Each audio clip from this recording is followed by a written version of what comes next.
Hello and welcome to Lavneesh sir की class. आज की ये शिक्षा निदेशालय राष्ट्रीय राजधानी क्षेत्र दिल्ली की वर्कशीट नंबर 26 जो कि कक्षा 7वीं के विद्यार्थियों के लिए है। यह ली गई है सामाजिक विज्ञान के इतिहास विषय से और जिसकी पाठ्यपुस्तक का नाम है हमारे अतीत भाग 2। आज हम इसमें जिस पाठ को समझ रहे हैं वह है मुगल साम्राज्य, यानी मुगल साम्राज्य के बारे में हम पहले भी जान रहे हैं और जान चुके हैं। आज उसका जो आगे का बचा हुआ भाग है उसके बारे में इस वर्कशीट में हम जानेंगे। देखिए, आज मुगल साम्राज्य में हम ये देखेंगे कि किस तरह से मुगलों ने अपना राज्य का प्रशासन चलाया। तो वो क्या है देखते हैं। एक बार शुरुआत करते हैं मेरे साथ और समझने की कोशिश करते हैं। प्यारे बच्चों, पिछली कुछ कार्य पत्रकों में हमने प्रमुख मुगल सम्राटों और उनके कार्यकाल के दौरान प्रमुख अभियानों और घटनाओं के बारे में जाना। आइए अब उनकी प्रशासनिक नीति के बारे में भी कुछ जानकारी इकट्ठा करते हैं। प्रशासन का मतलब होता है कि वो अपना राज्य किस तरह से उसको चलाते थे, क्योंकि इतने बड़े राज्य में अकेला राजा तो नहीं चला सकता ना। उसकी हेल्प के लिए, उसकी सहायता के लिए जो जो लोग होते हैं उनको हम बोलते हैं कि उनका प्रशासनिक नीति या प्रशासन का चलाना उनका इस तरीके से होता था। तो देखिए, शुरुआत में मुगलों ने उन शासकों के विरुद्ध लगातार अभियान किए जिन्होंने उनकी सत्ता को स्वीकार करने से इनकार कर दिया, यानी जो उनका विरोध करते थे, भाई वो उन्होंने तो लड़ना है और लड़के किसी जो है जगह को कब्जे में लेना है, लेकिन जो उनका विरोध करता था तो उनके खिलाफ वो लगातार अभियान चलाते रहते थे। जब मुगल शक्तिशाली हो गए तो अन्य कई शासकों ने स्वेच्छा से उनकी सत्ता स्वीकार कर ली, और जैसे जैसे मुगल शक्तिशाली होते गए तो जो कई शासक थे, भारतीय शासक थे, उन्होंने खुद से ही उनकी सत्ता को, उनकी पावर को स्वीकार कर लिया और अपने राज्य को उनमें मिलवा लिया। जैसे जैसे साम्राज्य में विभिन्न क्षेत्र सम्मिलित होते गए, यानी शामिल होते गए, वैसे वैसे मुगलों ने तरह तरह के सामाजिक समूहों के सदस्यों को प्रशासन में नियुक्त करना आरंभ कर दिया, क्योंकि अब तो साम्राज्य इतना बड़ा हो रहा था, मुगल साम्राज्य इतना बड़ा हो रहा था कि अकेले सम्राट के बस की वो बात नहीं थी कि उस शासन को वो संभाल पाए। इसलिए उन्होंने हर तरीके के जो सामाजिक समूह के सदस्य थे उनको प्रशासन में नियुक्त करना शुरू कर दिया। शुरू में ज़्यादातर सरदार का मतलब उस इलाके का हेड, तुर्की यानी तुरानी थे, लेकिन अब इस छोटे समूह के साथ साथ उन्होंने शासक वर्ग में ईरानियों, भारतीय मुसलमानों, अफगानों, राजपूतों, मराठों और अन्य समूहों को भी सम्मिलित किया। मुगलों की सेवा में आने वाले नौकरशाह को मनसबदार कहते थे, या वो मनसबदार कहलाए।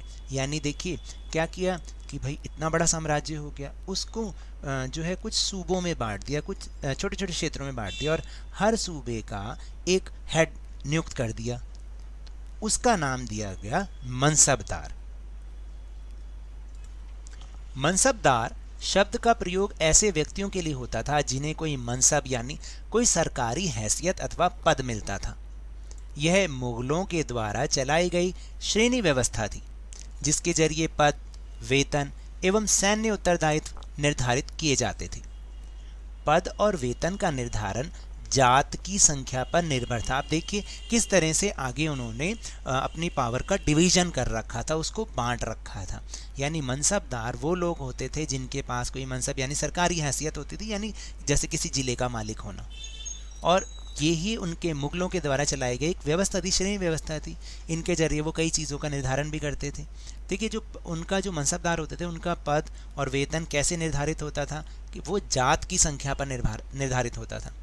जात की संख्या जितनी अधिक होती थी दरबार में, अभिजात की प्रतिष्ठा उतनी ही बढ़ जाती थी, उसका वेतन भी उतना ही अधिक होता था।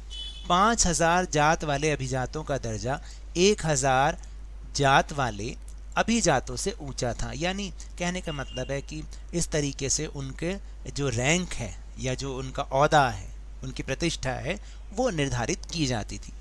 जो सैन्य उत्तरदायित्व मनसबदार को सौंपे जाते थे उन्हीं के अनुसार उन्हें घुड़सवार भी रखने पड़ते थे। यानी जो मनसबदार, कुछ मनसबदार ऐसे भी होते थे जिनको सैन्य उत्तरदायित्व भी सौंपे जाते थे। यानी भाई आपको अपनी सेना का रख रखाव करना है, अपने इलाके में सैनिकों को देखना है, उनके रख रखाव करना, उनकी देखभाल करनी है ताकि युद्ध के समय में वो काम आ सकें। मनसबदार अपने सवारों को निरीक्षण के लिए लाते थे। वे अपने सैनिकों के घोड़ों को दगवाते थे एवं सैनिकों का पंजीकरण करवाते थे। दगवाने का मतलब होता है जैसे उनके पैरों में जब नाल लगाई जाती है ना, या उनके ऊपर कुछ खास तरीके का एक चिन्ह जो है उनके ऊपर लगाया जाता था, जैसे मोहर लगाई जाती है ना, ऐसे वो गरम गरम होता है, उनके ऊपर जला के उसके ऊपर दगवाना कहते हैं उसको, ताकि ये पता रहे कि ये हमारा ही घोड़ा है। अच्छा, इसके अलावा इन कार्यवाहियों के बाद ही उन्हें सैनिकों को वेतन देने के लिए धन मिलता था। मनसबदार अपना वेतन राजस्व एकत्रित करने वाली भूमि के रूप में पाते थे, जिन्हें जागीर कहते थे, और जो तकरीबन इक्ताओं के समान थी। यानी जो मनसबदार थे उन्हें अपना वेतन कैसे मिलता था? उन्हें वेतन मिलता था जैसे एक ज़मीन दे दी और इस पे से जो राजस्व इकट्ठा करना, रेवेन्यू या टैक्स इकट्ठा करना है, उसके रूप में उनका वेतन उन्हें दिया जाता था कि भाई यही आपका वेतन होगा, आप यहाँ से टैक्स कलेक्ट कीजिए, वही आपका वेतन होगा। और ये लगभग इक्ताओं के समान ही था। परंतु मनसबदार मुक्तियों से भिन्न अपनी जागीरों पर नहीं रहते थे और ना ही उन पर प्रशासन करते थे। उनके पास अपनी जागीरों से केवल राजस्व एकत्रित करने का ही अधिकार था। यानी जो उनकी जागीर होती थी वहाँ वो रहते नहीं थे, बल्कि केवल उनको वहाँ से टैक्स इकट्ठा करना होता था। यह राजस्व उनके नौकर उनके लिए एकत्रित करते थे। अब वो खुद तो नहीं जाएंगे टैक्स को इकट्ठा करने, तो उनके नौकर ये काम करते थे, जबकि वे स्वयं देश के किसी अन्य भाग में सेवारत रहते थे। और इसके बाद आपको बताऊं, अकबर और औरंगज़ेब के शासनकाल के दौरान कैसी व्यवस्था थी, इसकी तुलना भी की गई है। देखिए, अकबर के शासनकाल के दौरान क्या होता था। 29 ऐसे मनसबदार थे जो 5000 जात की पदवी के थे। मैंने अभी ऊपर समझाया था आपको कि जात के अनुसार ही उसकी पदवी निर्धारित की जाती है। जागीरों का सावधानी पूर्वक आकलन किया जाता था ताकि इनका राजस्व मनसबदार के वेतन के तकरीबन बराबर रहे, यानी जितना उसको देना है तो उतना ही वहाँ से टैक्स कलेक्ट हो, ऐसा ध्यान भी रखा जाता था।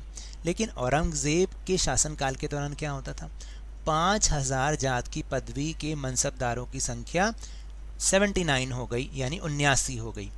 राजस्व मनसबदार के वेतन से बहुत कम था, यानी ध्यान रखा जाता था कि मनसबदार का वेतन जितना निर्धारित किया गया है उतना ही उसको ऐसी जागीर दी जाती थी कि जहाँ से वो टैक्स लगभग उतना ही कलेक्ट हो। लेकिन ये बात औरंगज़ेब के शासन में ध्यान नहीं रखी गई। मनसबदारों की संख्या में भी अत्यधिक वृद्धि के कारण उन्हें जागीर मिलने से एक लंबा इंतज़ार करना पड़ता था। इन सभी कारणों से जागीरों की संख्या कम होती चली गई। फलस्वरूप कई जागीरदार जागीर रहने पर यह कोशिश करते थे कि जितना राजस्व वसूल कर सकें कर लें। अपने शासनकाल के अंतिम वर्षों में औरंगज़ेब इन परिवर्तनों पर नियंत्रण नहीं रख पाया और इस कारण से किसानों को अत्यधिक मुसीबतों का सामना करना पड़ा। यानी कुल मिला के वो अपना प्रशासन सही ढंग से नहीं चला पाया। तो इस वर्कशीट के आधार पर अब हमें कुछ प्रश्नों के उत्तर भी देने हैं और समझने की कोशिश करनी है। तो चलिए अब हम चलते हैं अपने प्रश्नोत्तर की ओर। पहला प्रश्न है कि मनसबदार और जागीर में क्या संबंध था। तो देखिए, मनसबदार शब्द का प्रयोग ऐसे व्यक्तियों के लिए होता था जिन्हें कोई मनसब यानी कोई सरकारी हैसियत अथवा पद मिलता था। मनसबदार अपना वेतन राजस्व एकत्रित करने वाली भूमि के रूप में पाते थे, जिन्हें जागीर कहते थे। तो ये दोनों में संबंध था कि मनसबदार और जागीर, मतलब मनसबदार तो वो होता था जिसको कोई ओहदा प्राप्त हो, हैसियत प्राप्त हो, और जागीर उसके वेतन से संबंधित शब्द के लिए प्रयोग किया जाता था। दूसरा प्रश्न है कि मुगलों के लिए केवल तुरानी या ईरानी ही नहीं बल्कि विभिन्न पृष्ठभूमि वाले मनसबदारों की नियुक्ति करना क्यों महत्वपूर्ण था।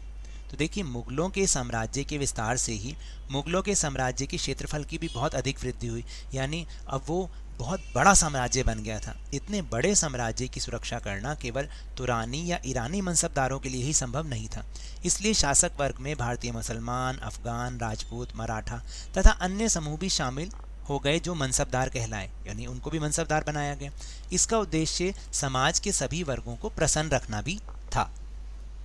फिर इसके बाद तीसरा प्रश्न, यदि जात एक मनसबदार के पद और वेतन का द्योतक थी, यानी उसको निर्धारक थी वो, तो सवार क्या दिखाता था। यदि जात एक मनसबदार के पद और वेतन का द्योतक था तो सवार उसके सैन्य उत्तरदायित्व को दिखाता था।